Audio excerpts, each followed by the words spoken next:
Hi friends, நான் உங்கள் vlogs of Kabhi magpie. இந்த வீடியோவில் நீங்கள் ரொம்ப நாளாக கேட்டுட்டு இருந்த செமஸ்டர் எக்ஸாம்ஸ் பற்றி தான் பார்க்க போகிறோம்.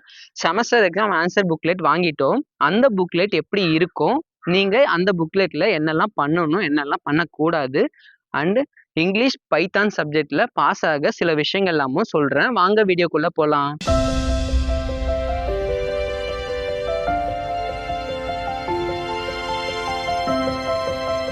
First special thanks to COE controller of examinations answer புக்லெட்டை ஜூனியர்ஸ்க்காக வீடியோ எடுக்க பர்மிஷன் கொடுத்ததுக்காகவும் அண்ட் கைட் பண்ணதுக்காகவும். நெக்ஸ்ட்டு நீங்கள் இந்த வீடியோவை ஃபுல்லாக பார்த்துட்டு இந்த வீடியோ யூஸ்ஃபுல்லாக இருந்துச்சான்னு கமெண்டில் சொல்லுங்கள். அதோட ஸ்டடீஸ் ரிலேட்டடாக பண்ணக்கூடிய வீடியோவில் இதுவே கடைசி வீடியோ இருக்கும்னு நினைக்கிறேன்.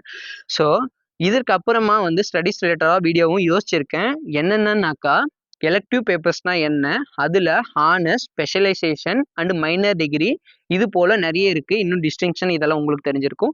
ஸோ இது போல் இன்னும் நிறைய இருக்குது. இதை பற்றியெல்லாம் நீங்கள் தெரிஞ்சுக்கணும். அதை பற்றியெல்லாம் வீடியோ பண்ணலான்னு யோசிச்சிருக்கேன். இது இல்லாமல் இன்னும் NPTEL கோர்சஸ்லாம் இருக்குது.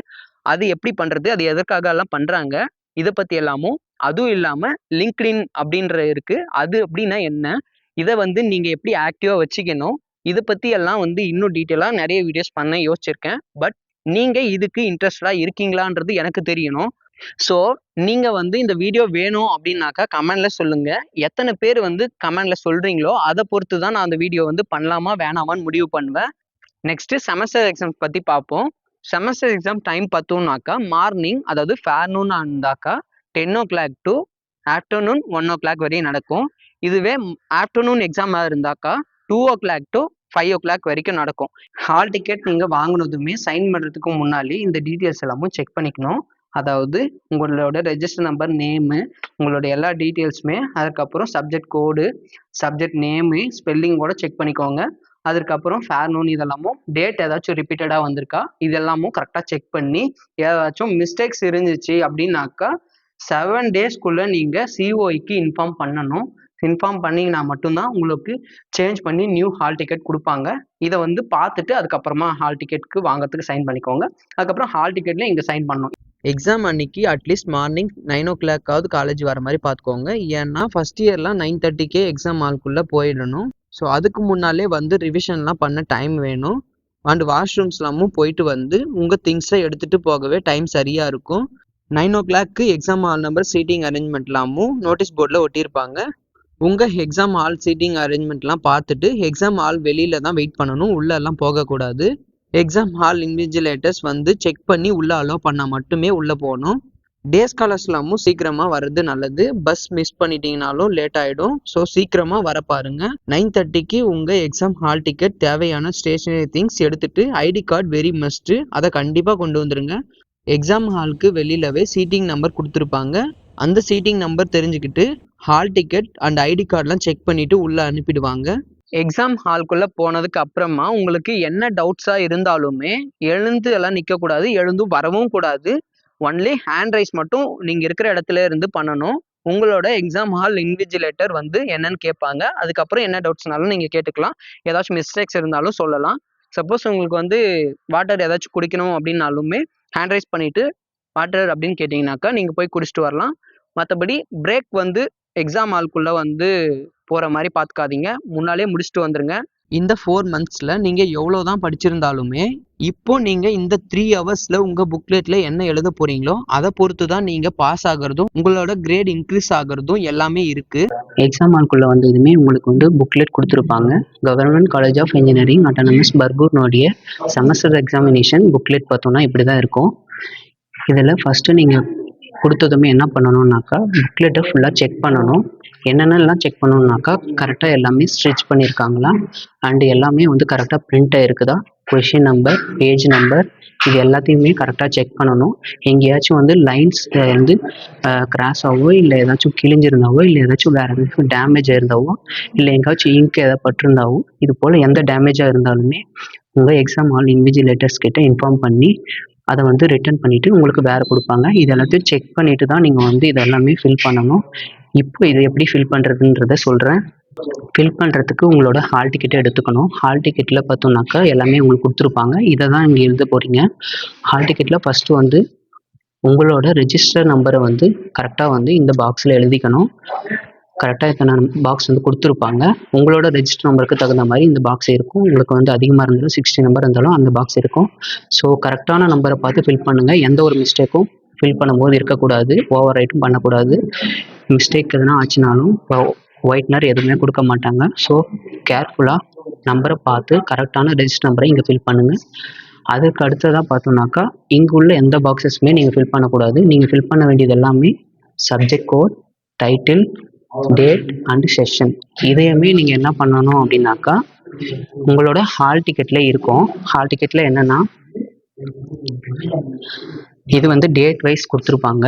ஃபஸ்ட்டு எக்ஸாம் நீங்கள் எழுத போகிறீங்கனாக்கா ஃபஸ்ட்டு எக்ஸாம்னுடைய டேட்டு, எப்போ நடக்க போகுது, சப்ஜெக்ட் கோடு, சப்ஜெக்ட் நேம் இது எல்லாமும் கொடுத்துருப்பாங்க. இப்போ நீங்கள் என்ன பண்ணணுன்னாக்கா என்னைக்கு உங்களோட எக்ஸாம் நடக்குதோ அந்த சப்ஜெக்ட்னுடைய கோடை எடுத்து கரெக்டாக இந்த இடத்துல எழுதிட்டு இதே மாதிரி ஸ்லாஷ் போட்டு உங்களோட சப்ஜெக்ட் நேம் என்ன இதுவும் இதில் இருக்கிறத அப்படியே நீங்கள் எழுதணும். இதில் இருக்கிற மாதிரி நெக்ஸ்ட்டு டேட் அண்டு செஷன். இந்த ஹால் டிக்கெட்டில் இருக்கக்கூடிய இதே டேட்டையும் இதில் என்ன செஷன் போட்டிருக்கோ அதை தான் நீங்கள் எழுதணும். ஃபேர்நூன்னா ஃபேர்நூன், ஆஃப்டர்நூன்னா ஆஃப்டர்நூன் கரெக்டாக இந்த இடத்துல எழுதிடணும். நெக்ஸ்ட்டு பேஜ் நம்பர் கேட்டிருப்பாங்க. பேஜ் நம்பர் இப்போ எழுதக்கூடாது. பேஜ் நம்பர் நீங்கள் எல்லாமே எக்ஸாம் பேப்பரில் ஃபில் பண்ணிவிட்டு கடைசியாக தான் நீங்கள் வந்து எத்தனை பேஜ் எழுதிருக்கீங்கன்றதை எழுதணும். இப்போ அதை எம்டியாக விட்டுறணும். நெக்ஸ்ட்டு இங்கே எழுதுன subject code, subject title, date and செஷனை சேம் அதையே இங்கேயும் எழுதணும். Subject code, title, date and session. இங்கேயும் பேஜ் நம்பர் எழுதக்கூடாது. இவ்வளோ தான் நீங்கள் வந்து எக்ஸாம் ஹால்குள்ளே போன பின்னாடி பண்ணணும். அது இந்த பாக்ஸும் டிக் பண்ணுறது இப்போ இல்லை, எக்ஸாம் முடிச்ச பின்னாடி தான் டிக் பண்ணணும். அதுக்கு அடுத்ததான் செகண்ட் பேஜ் பார்த்தோம்னாக்கா இந்த இடத்துல இருந்து do not write anything on this பேஜ்னு கொடுத்துருப்பாங்க. இங்கே எதையுமே நீங்கள் ஃபில் பண்ணி எதுவுமே எழுதவும் கூடாது. இங்கே சில இன்ஸ்ட்ரக்ஷன்ஸ் கொடுத்துருப்பாங்க என்ன பண்ணணும் என்ன பண்ணக்கூடாதுன்னு. 9:55க்கு பெல் ரிங் பண்ணதும் கொஷின் பேப்பர் இன்விஜிலேட்டர்ஸ் டிஸ்ட்ரிபியூட் பண்ணுவாங்க. கொஷின் பேப்பர் வாங்கினதுமே நீங்கள் உங்களோட சப்ஜெக்ட் கோடு, சப்ஜெக்ட் நேம் இது எல்லாத்தையும் கரெக்டாக உங்கள் ஹால் டிக்கெட்டில் இருக்கிற மாதிரியே இங்கேயும் இருக்கான்றதை செக் பண்ணிக்கோங்க. எதற்காக சொல்கிறேன் அப்படின்னாக்கா இப்போ ஒரு டிபார்ட்மெண்ட் ஒரு மேத்தமெட்டிக்ஸ் படிச்சிருப்பாங்க.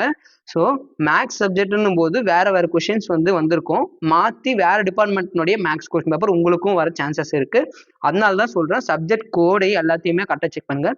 சப்ஜெக்ட் நேமையும் கரெக்டாக செக் பண்ணிவிட்டு இந்த ரெகுலேஷன் 2022ன்னு இருக்குது. உங்களோட ரெகுலேஷன் 2025.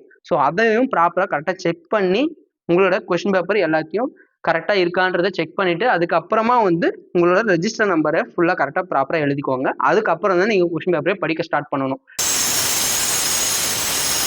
10 o'clock பெல் ரிங் பண்ணதும் ஆன்சர் ரைட் பண்ண ஸ்டார்ட் பண்ணலாம்.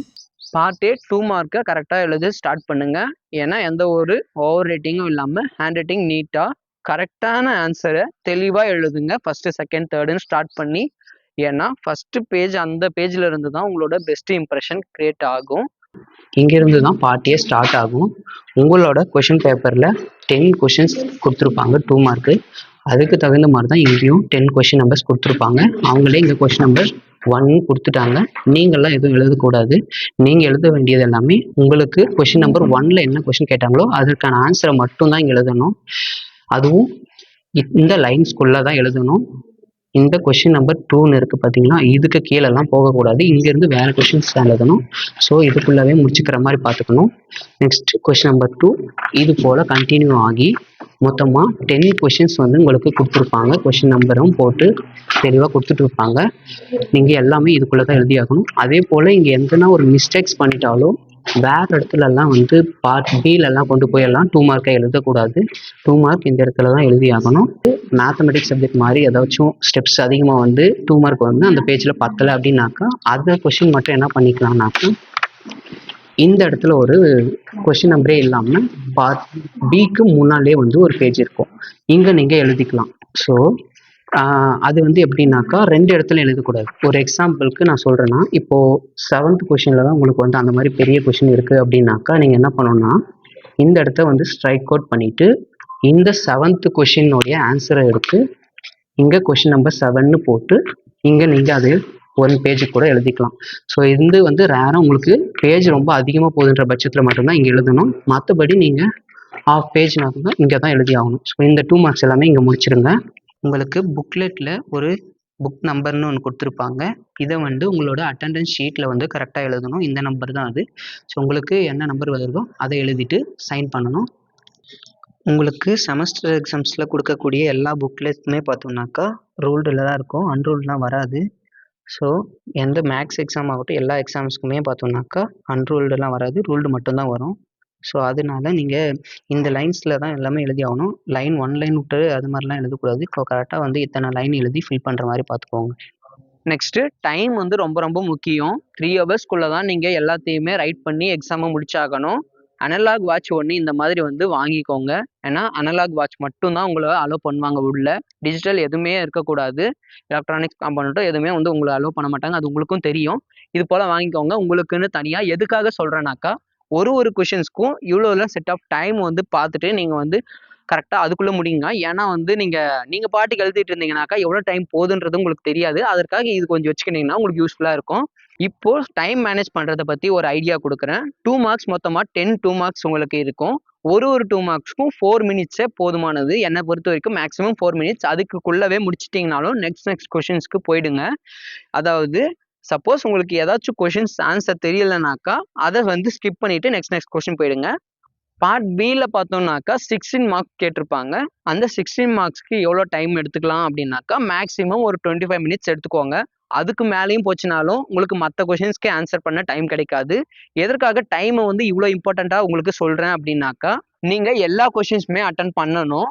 ஏன்னா 4 16 மார்க்கை நல்லா அட்டன் பண்ணி ஒரு 16 மார்க்கை அட்டனே பண்ணாமல் விட்டு வர மார்க்குக்கும் இதுவே 3 60 மார்க்கை நல்லா அட்டன் பண்ணி 2 60 மார்க்கு உங்களுக்கு டைம் பத்தாமல் போச்சுனாலும் ரெண்டுத்தையும் அட்டன் பண்ணி ஓரளவுக்கு உங்களுக்கு முடிஞ்சது ரெண்டுத்தையும் பேலன்ஸ் பண்ணி எழுதுங்கன்னா கூட அதுல வர மார்க்குக்கும் டிஃபரன்ஸ் இருக்கும். ஏன்னாக்கா டைரக்டா உங்களுக்கு அங்க 60 மார்க் இல்லாமே போயிடுது.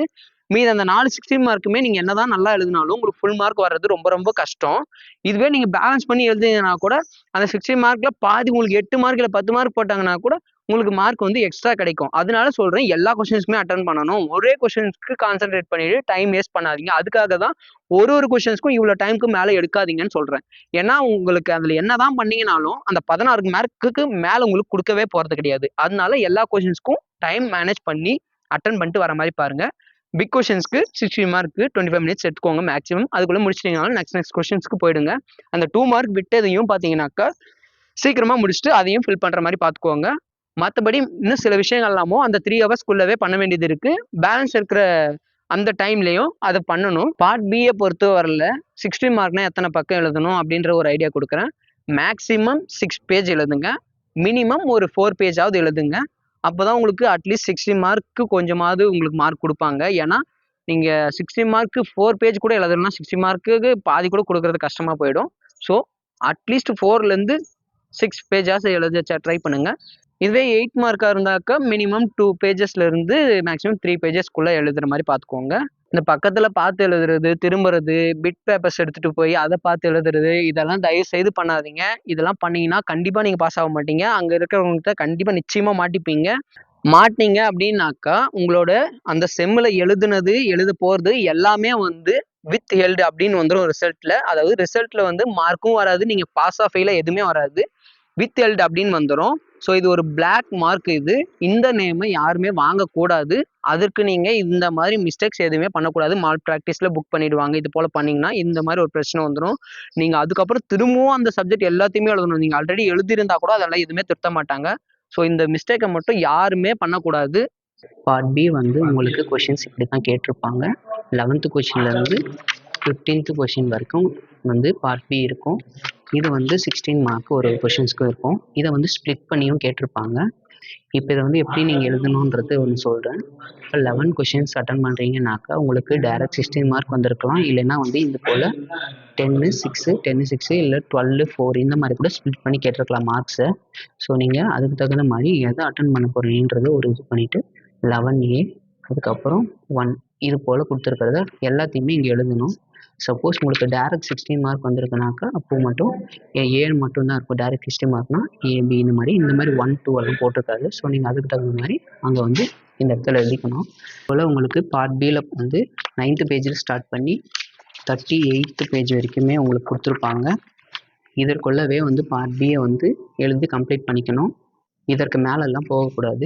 அதோட பிக் கொஷின்ஸ்னுடைய கொஷின் நம்பர்ஸ் எல்லாமும் மார்ஜினுக்கு வெளியில எழுதிக்கோங்க. ஏன்னா நான் வீடியோவில் வந்து சொல்றது வந்து தெரியாம அந்த மார்ஜினுக்கு உள்ளவே கை காமிச்சிருப்பேன். அதை வச்செல்லாம் நீங்க உள்ள எழுதிடாதீங்க. மார்ஜினுக்கு வெளியில தான் நீங்க வந்து கொஷின் நம்பர்ஸ்லாம் எழுதணும். ஆன்சர்ஸ் மட்டும்தான் அதுக்குள்ளார எழுதுற மாதிரி பார்த்துக்கோங்க.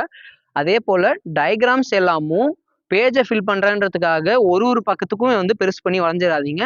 அந்த டயக்ராம் பார்க்க எப்படி நீட்டா இருக்கணுமோ அந்த சைஸ்ல வரையுங்க. மேக்ஸிமம் ஒரு பேஜ் வர அளவுக்கெல்லாம் ரேராக தான் ஏதோ சில டயக்ராம்ஸ் இருக்கும். நீங்க பேஜை ஃபில் பண்ணன்ட்டு சொன்னன்றதுக்காகலாம் வந்து இழுத்து வரைஞ்சிடாதீங்க. ஆஃப் பேஜ் இல்லைன்னா முக்கால்வாசி வர மாதிரி இப்படி தான் டயக்ராம்ஸ் இருக்கும். ஸோ அதற்கு கீழே வந்து கொஞ்சம் தியரி கண்டென்ட் கொடுத்து எழுதுற மாதிரி பாருங்க. 39th பேஜில் தான் வந்து உங்களுக்கு ரஃப் ஒர்க் ஒன்லின்னு சொல்லிட்டு ஒரு பேஜ் கொடுத்துருப்பாங்க. இந்த பேஜில் வந்து உங்களுடைய டீட்டெயில்ஸ் எதுவும் எழுதக்கூடாது. ரெஜிஸ்டர் நம்பரோ இல்லை எதுவுமே வந்து இந்த இடத்துல எழுதக்கூடாது. மற்றபடி வேறு எதுனாலுமே நீங்கள் ஃபார்முலாஸு இல்லை ஏதாச்சும் கேல்குலேஷன் போட்டு பார்க்குறதுனாலும் அது போல் என்ன வேணாலும் இங்கே எழுதிக்கலாம் இந்த பேஜஸ்க்குள்ளே. அதே மாதிரி இங்கே வந்து நீங்கள் ஆன்சர் எல்லாமும் எழுதுனீங்கனாக்கா இல்லை கொஷின் நம்பர்ஸ் போட்டு இங்கே மார்க் கொடுக்க மாட்டாங்க. ஸோ அதனால் இந்த பேஜுக்குள்ளரவே முடிக்கிற மாதிரி பார்த்துக்கணும். இங்கெல்லாம் எதுவுமே நீங்கள் ஆன்சர் எழுதக்கூடாது. வேறு மற்றபடி ரஃப் ஒர்க் மட்டும்தான் இங்கே பண்ணணும். லாஸ்ட் பேஜில் வந்து உங்களுக்கான கொஷின் நம்பர்ஸ்லாம் டிக் பண்ணுறது கொடுத்துருப்பாங்க. இதோட 40 பேஜஸ் முடியுது. ஸோ இப்போ நீங்கள் என்ன பண்ணணுன்னாக்கா மொத்த எக்ஸாம்ஸையும் எழுதி முடிச்சிட்ட பின்னாடி ஏதாச்சும் பேஜஸ் வந்து நீங்கள் எம்டியாக விட்டுருந்தீங்கன்னா, அதாவது இப்போ ஒரு எக்ஸாம்பிளுக்கு நீங்கள் இப்போ 32 பேஜஸ் எழுதிருக்கீங்கனாக்கா இந்த பக்கம் இருக்கிற பேஜஸ் எல்லாமே ஸ்ட்ரைக் அவுட் பண்ணணும். ஸ்ட்ரைக் அவுட் பண்ணிவிட்டு மொத்தமாக ரஃப் பேப்பர் வரைக்குமே ஸ்ட்ரைக் அவுட் பண்ண வேண்டியது இருக்கும். இதெல்லாமும் பண்ணிவிட்டு இப்போ 32 பேஜஸ் தான் நீங்கள் எழுதிருக்கீங்கனாக்கா இந்த 32 அப்படின்றத எடுத்துகிட்டு போயிட்டு இங்கே நீங்கள் ஃபில் பண்ணணும். இங்கேயும் 32ன்னு எழுதணும், இங்கேயும் 32. அதாவது நீங்கள் எத்தனை பேஜஸ் எழுதிருக்கீங்களோ அதை இங்கே எழுதணும். பேஜ் நம்பர்ஸ் எல்லாம் எழுதி முடித்த பின்னாடி என்ன பண்ணணுன்னாக்கா உங்களோட கொஷின் நம்பர்ஸ் எல்லாமும் டிக் பண்ண வேண்டியது இருக்கும். நீங்கள் எத்தனை 2 மார்க்ஸ் அட்டன் பண்ணீங்களோ அது என்ன கொஷின் நம்பர் அட்டன் பண்ணீங்களோ அதை மட்டும் தான் இங்கே டிக் பண்ணணும். ஏதாச்சும் அட்டன் பண்ணாமல்லாம் டிக் பண்ணக்கூடாது. அட்டன் பண்ண கொஷின்ஸ் மட்டும்தான் டிக் பண்ணணும்.